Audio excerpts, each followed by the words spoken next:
찬송가 200장 달고 오묘한 그 말씀 함께 찬양합니다. 찬송가 200장입니다.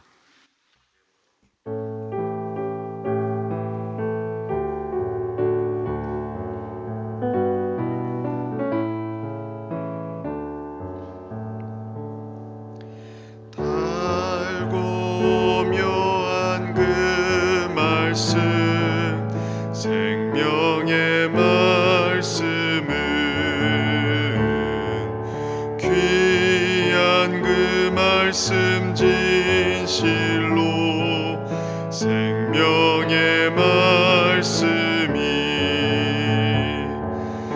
나의 길과 믿음 밝히 보여주니 아름답고 귀한 말씀 생명샘이로다.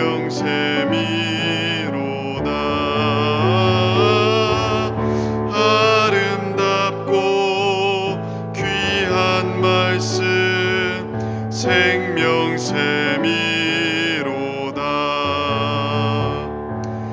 귀한 주님의 말씀은 내 노래 되도다. 모든 사람을 살리는 생명의 말씀은 값도 없이 받아 생명길을 가니 아름답고 귀한 말씀 생명샘이로다.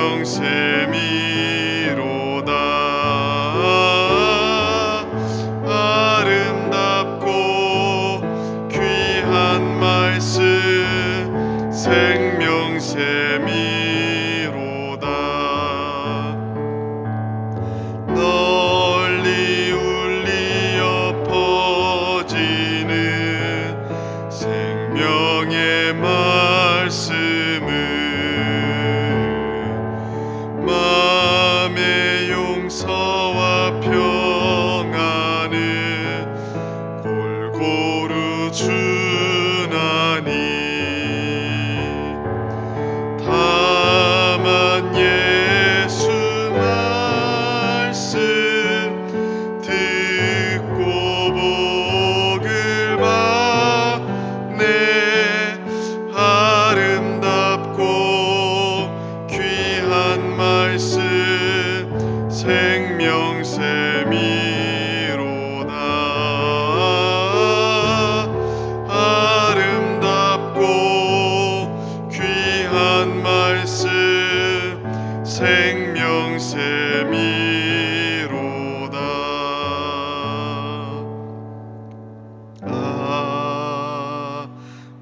아멘. 기도하겠습니다. 하나님 아버지, 오늘 또 주님 품에 나아오게 하시고 주님의 구원의 은혜를 누리며 하루를 시작하게 하시니 감사합니다. 이 자리에 주님의 은혜를 사모하는 마음으로 나왔사오니 이 시간 임재하여 주시고 우리의 마음에 은혜를 베푸사 주님을 깊이 사랑할 수 있는 하루가 되게 하여 주옵소서. 회복된 마음과 심령으로 오늘 하루를 살아가게 하셔서 주님께 영광 돌리는 삶이 되게 하시고 오늘 또 주께서 맡겨주신 사명 감당하는 하루가 되게 하여 주옵소서. 우리의 인생이 짧고 덧없이 흘러가는 가운데 있사오나 오늘 또 영원한 소망을 품고 주님을 바라보며 이 땅에서 나그네로 살아가오니 우리에게 지혜를 주시고 능력을 주셔서 하늘의 뜻과 법을 따라 살아갈 수 있게 하여 주옵소서. 세상의 헛된 것에 마음을 빼앗기지 않게 하시고 주님을 바라보며 참된 기쁨과 감사로 나아갈 수 있게 하여 주옵소서. 주님, 특별히 이 시간에도 인생의 곤고함 속에서 주님 앞에 나아온 주의 백성들을 기억하여 주옵소서. 수많은 어려움 속에서 주님의 도움을 구하며 나아갈 때에 우리를 불쌍히 여겨 주시고 우리의 사정을 모르지 않으시는 주님의 도우심을 구하며 나아갈 때에 우리를 불쌍히 여기사 살려주시고 이끌어 주옵소서. 그리하여 주님의 다스리심으로 인하여 참된 평강과 복된 삶의 질서가 회복되는 삶이 되게 하여 주옵소서. 이 시간에도 주님의 말씀을 듣습니다. 이사야서 말씀을 통해서 우리의 마음이 더욱더 주를 향하게 하시고 소망으로 가득 차게 하여 주옵소서. 모든 것에 감사드리며 예수님의 이름으로 기도드립니다. 아멘. 오늘 하나님께서 우리에게 주시는 말씀 이사야서 32장 1절부터 8절까지 말씀입니다. 이사야 32장 1절부터 8절까지 말씀 함께 같이 보도록 하겠습니다. 우리 한 절씩 교독하겠습니다. 제가 먼저 읽습니다. 보라, 장차 한 왕이 공의로 통치할 것이요 방백들이 정의로 다스릴 것이며 또 그 사람은 광풍을 피하는 곳, 폭우를 가리는 곳 같을 것이며 마른 땅에 냇물 같을 것이며 곤비한 땅에 큰 바위 그늘 같으리니 보는 자의 눈이 감기지 아니할 것이요 듣는 자가 귀를 기울일 것이며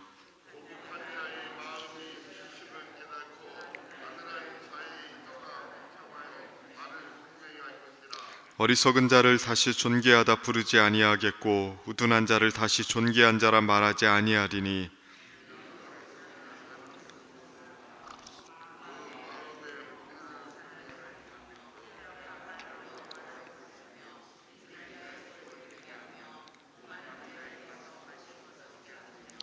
악한 자는 그 그릇이 악하여 악한 계획을 세워 거짓말로 가련한 자를 멸하며 가난한 자가 말을 바르게 할지라도 그리함이거니와 존귀한 자는 존귀한 일을 계획하나니 그는 항상 존귀한 일에 서리라.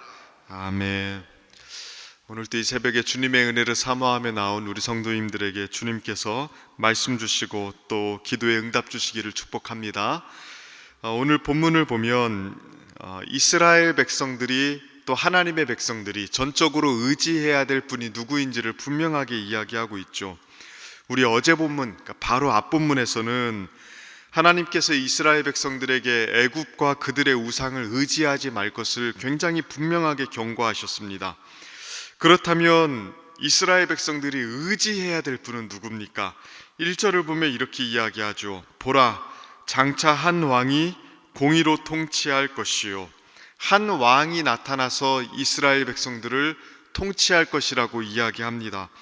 그 왕은 하나님의 통치를 이스라엘 안에 참으로 실현시킬 존재죠. 메시아입니다. 우리는 이 메시아가 예수 그리스도라는 사실을 너무 잘 알고 있죠. 이사야는 하나님의 백성들이 유일하게 의지하고 바라보아야 될 이는 바로 하나님께서 보내시는 왕 메시아 뿐이라고 이야기하고 있는 겁니다. 특별히 2절을 보면 이 메시아가 어떤 존재인지를 그림같이 설명을 하고 있는데요. 이렇게 이야기합니다. 또 그 사람은 광풍을 피하는 곳, 폭우를 가리는 곳 같을 것이며 마른 땅에 냇물 같을 것이며 곤비한 땅에 큰 바위 그늘 같으리니. 그러니까 하나님께서 보내시는 메시아는 어떤 분이십니까? 이스라엘이 참으로 의지할 수 있는 분이시죠. 그는 광풍이 불 때 피할 수 있고 폭우가 쏟아질 때 이스라엘 백성들을 가려줍니다. 또 메마른 땅을 촉촉하게 적셔주고요 시원하게 이스라엘의 그늘이 되어주는 분이라고 이야기합니다. 애굽도 아수르도 바벨론도 이스라엘에게 이러한 역할을 해줄 수가 없었습니다. 이스라엘 백성들은 곤고하고 힘들 때마다 애굽 붙잡았다가 아수르 붙잡았다가 바벨론 의지했다가 그랬거든요. 그러나 한 번도 그 열강들은 이스라엘 백성들에게 이렇게 그들의 피할 바가 되어준 적이 없습니다. 그런데 오직 하나님께서 보내시는 하나님 나라의 왕 메시아만이 이스라엘 백성들에게 지금 그러한 역할을 해주는 것이죠. 이건 지금도 우리에게 마찬가지 아닙니까? 우리가 인생을 살면서 참 많은 어려움과 위기를 당할 때에 우리는 누구를 붙잡고 누구를 의지할 수 있겠습니까? 우리를 구원해 줄 거라고 생각하며 또 우리를 행복하게 할 것이라고 기대하며 붙잡는 것, 지금까지 여러분에게는 무엇이었습니까? 절대로 우리를 만족시키지도 못하고 사실 실제로 우리를 돕지도 못하는 그 애국 같은 것들, 그런 것들을 손에 붙들고 의지하며 살고 있진 않았습니까? 광풍이 불 때 피할 곳이 되어주시고, 또 폭우가 쏟아질 때 그 비를 가려주시고, 메마른 인생을 적셔주시고 뜨거운 태양을 가려주시는 그분은 우리에게 하나님밖에 없습니다. 하나님께서 보내신 우리의 구원자 예수님만이 우리에게 그런 역할을 해주시는 줄로 믿으시길 바랍니다. 실제로 또 오늘 본문을 보십시오. 그렇게 예수님을 왕으로 삼고 전적으로 그 메시아만을 의지하며 사는 사람의 삶이 어떻게 달라지는지 오늘 본문은 확실하게 나타나고 있습니다. 가장 먼저요, 회복의 역사가 그 사람 마음속에 일어납니다. 3절하고 4절을 보면 메시아를 의지하는 사람에게 어떤 일이 일어나는지를 이야기하죠.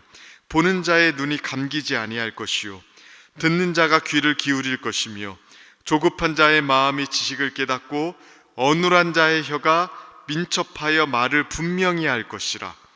자, 어떤 일이 일어납니까? 그들의 눈이 보기 시작하고요, 귀가 들리기 시작하고, 마음이 지식을 깨닫고 혀가 풀려서 말하기 시작한다고 이야기합니다. 이건 단순히 육체적인 고침과 회복만을 의미하는 것은 아닙니다. 이 구절은요, 이사야서 6장에서 영적으로 망가진 이스라엘 백성들과 명확하게 대조되는 말씀입니다. 우리 이사야서 6장 9절부터 10절을 보면 하나님께서 영적으로 망가진 이스라엘 백성들을 향해서 이렇게 말씀하셨습니다. 제가 읽어드릴게요. 여호와께서 이르시되 가서 이 백성에게 이르기를 너희가 듣기는 들어도 깨닫지 못할 것이요 보기는 보아도 알지 못하리라 하여 이 백성의 마음을 둔하게 하며 그들의 귀가 막히고 그들의 눈이 감기게 하라. 염려하건대 그들이 눈으로 보고 귀로 듣고 마음으로 깨닫고 다시 돌아와 고침을 받을까 하노라 하시기로. 자, 영적으로 망가진 이스라엘 백성들이 어떠한 상태입니까? 귀가 막혀서 들어도 깨닫지 못하고, 눈이 어두워서 보아도 알지 못하고, 마음이 둔해서 깨닫지 못한다고 이야기합니다. 그 결과 고침받을 수 없다고 이야기를 하죠. 그런데 이제 메시아가 와서 다스리기 시작하면 정반대의 일이 일어나는 거예요. 회복이 되는 겁니다. 그들의 눈이 보기 시작하죠. 귀가 듣기 시작합니다. 마음이 그 지식을 깨닫기 시작합니다. 그래서 결과적으로는 그들의 영혼이 고침받는 일들이 일어나는 겁니다. 이러한 내적인 회복의 역사가 메시아가 와서 다스리기 시작하면 일어나기 시작하는 것입니다. 이건 실제로 우리 예수님께서 우리 안에 일으키신 변화 아닙니까? 참 메시아이신 예수님께서 하나님 나라의 왕으로서 이 세상에 오셨을 때 실제로 수많은 사람들을 회복시켜 주셨습니다. 단순히 육신만 회복시켜 주신 것이 아니라 그들의 영혼을 고쳐주셔서 참된 믿음과 회개로 이끄셔서 하나님 나라의 백성다운 아름다운 모습으로 그들의 내면을 변화시켜 주셨죠. 지금 우리에게도 마찬가지이죠. 하나님께서 보내신 메시아 예수님을 의지하고 그분의 통치를 받는 사람은 다른 무엇보다도 영혼이 회복됩니다. 영혼의 감각이 깨어나기 시작합니다. 하나님의 영광을 보기 시작하고 주님의 말씀이 들리기 시작하고요, 그 심령이 하나님을 알아가는 일들이 일어납니다. 그러니까 실제로 영혼이 변화되는 일들이 일어나는 것입니다. 그리고 이렇게 영혼이 변화되는 사람들은 내적인 변화에서만 머무는 것이 아니죠. 실제로 그들의 삶이 달라지는 일들이 일어납니다. 자, 5절을 보면 이렇게 이야기하죠. 어리석은 자를 다시 존귀하다 부르지 아니하겠고 우둔한 자를 다시 존귀한 자라 말하지 아니하리니. 자, 이게 무엇을 의미합니까? 어리석은 자를 존귀하다 부르지 아니하고 우둔한 자를 다시 존귀하다 말하지 않는답니다. 그러니까 다른 말로 하면 어리석은 자는 이제부터 어리석은 자라고 부르게 되고 존귀한 자는 이제부터 존귀한 자로 부르게 된다고 이야기합니다. 기준이 달라지는 거죠. 예전에는 하나님을 몰랐을 때, 그러니까 귀가 어둡고 눈이 제대로 보이지 않고 마음으로나 하나님의 지식을 깨닫지 못했을 때에는 어리석고 악한 일을 하면서도 그것을 좋은 거라고 이야기했습니다. 그 일을 행하는 자들을 부러워하고 존귀한 자로 이야기했습니다. 그런데 심령이 회복되고 제대로 보고 제대로 듣고 제대로 깨닫기 시작하니까 다르게 보이는 거죠. 어리석은 자를 이제부터는 존귀하다고 부르지 않습니다. 악한 일을 하는 자를 선하다고 이야기하지 않습니다. 선과 악을 분명하게 분별하기 시작하는 것입니다. 삶의 새로운 기준이 생기기 시작하는 것입니다. 이게 우리가 예수 믿고 변화된 가장 뚜렷한 변화 아니었습니까? 보는 것과 듣는 것과 깨닫는 것이 회복되어서 그의 심령이 변화되기 시작하면 이제부터는 세상을 다르게 보기 시작하죠. 다른 기준과 관점을 가지고 보기 시작하죠. 하나님의 뜻을 따라서 하나님의 기준과 관점으로 판단합니다. 이전과는 다른 선악의 기준을 가지고 살아가기 시작하는 것이죠. 이것이 예수님의 통치를 받고 예수님을 왕으로 삼고 살아가는 사람들의 참된 모습입니다. 바르게 보고 바르게 듣고 또 마음속에 바른 진리를 깨달아서 새로운 마음과 새로운 영혼을 가지게 되면 그때부터는 다르게 판단하는 겁니다. 그리고 선과 악을 다르게 분별하고 판단하면 다른 것을 선택하고 다른 것을 선택하면 다른 삶을 살기 시작하는 것이죠. 세상 사람들과 똑같이 좋은 것이 좋은 것이라고 여기며 사는 것이 아니라 하나님의 뜻을 따라 판단하고 분별하며 살아가기 시작한다는 것입니다. 여기 있는 우리 성도님들에게 이러한 변화가 있기를 축복합니다. 예수님을 무엇보다도 의지해서 애굽과 아수르와 같은 것들, 세상의 것들을 의지하며 살아가는 것이 아니라 주님을 온전히 붙들고 살아가게 되고 그 결과 우리의 영혼이 변화되어서 회복된 영혼으로 다른 기준과 다른 판단을 가지고 살아가면서 변화된 삶으로 나아가는 것, 그것이 회복된 하나님 백성들의 삶인 줄로 믿습니다. 이러한 변화가 오늘 여기 있는 우리 성도님들 삶 속에 있어서 하나님께서 기뻐하시는 참된 회복된 삶으로 메시아의 통치를 받는 삶으로 나아가게 되기를 주님의 이름으로 축원하고 축복합니다. 이 시간 함께 같이 기도하도록 하겠습니다.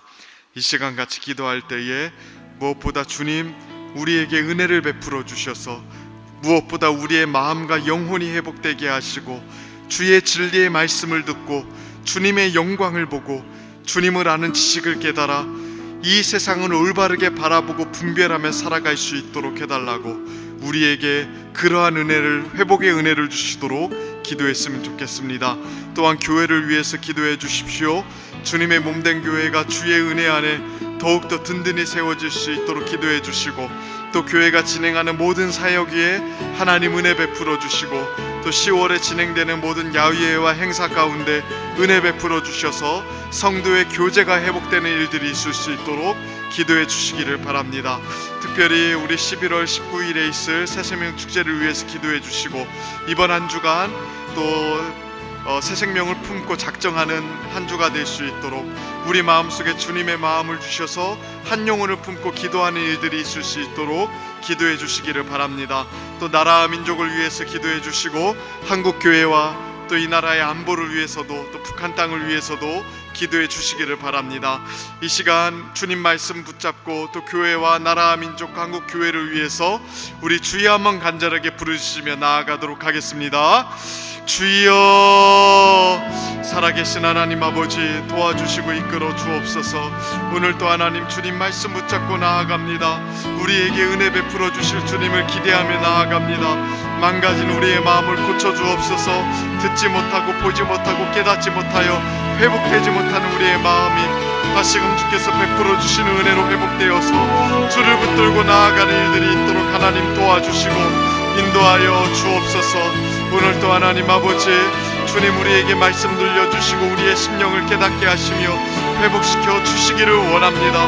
그리하여 하나님 아버지 올바른 삶의 기준을 가지고 나아가게 하시고 온전히 기쁨으로 설 수 있도록 하나님 도와주시옵소서. 세상을 올바르게 바라보며 선과 악을 분별하며 주의 뜻이 무엇인지 알아 주님께서 기뻐하시는 삶으로 나아갈 수 있도록 하나님 도와주시고 이끌어 주옵소서. 교회를 기억하여 주시고 주님의 몸된 교회가 아름답게 세워지게 하여 주옵소서. 10월의 많은 행사들, 또 하나님 야유회와 또 하나님 족구대회와 또 여러가지 성도의 교제 가운데 하나님 은혜를 베풀어 주셔서 복된 은혜가 있게 하시고 기쁨이 회복되는 달이 되게 하여 주옵소서. 또한 하나님 아버지 11월 29일에서 사생명 주제를 위하여 기도합니다. 주의 은혜 가운데 나아가게 하시고 하나님 아버지 이번 한 주 태신자를 가시며 품고 기도할 때에 성령 하나님 역사하여 주시고 이끌어 주옵소서. 아버지 하나님 나라 민족을 위하여 기도합니다. 한국 교회를 위하여 기도합니다. 이 나라의 민족이 교회의 복을 통하여 복을 누리게 하시고 평안이 회복되게 하여 주옵소서. 하나님 아버지 이 나라 안보를 지켜주시고 하나님 아버지 무엇보다 하나님 아버지 우리가 복되어서 주의 은혜 가운데 설 수 있도록 주님 도와주시옵소서. 하나님 아버지 함께하여 주옵소서.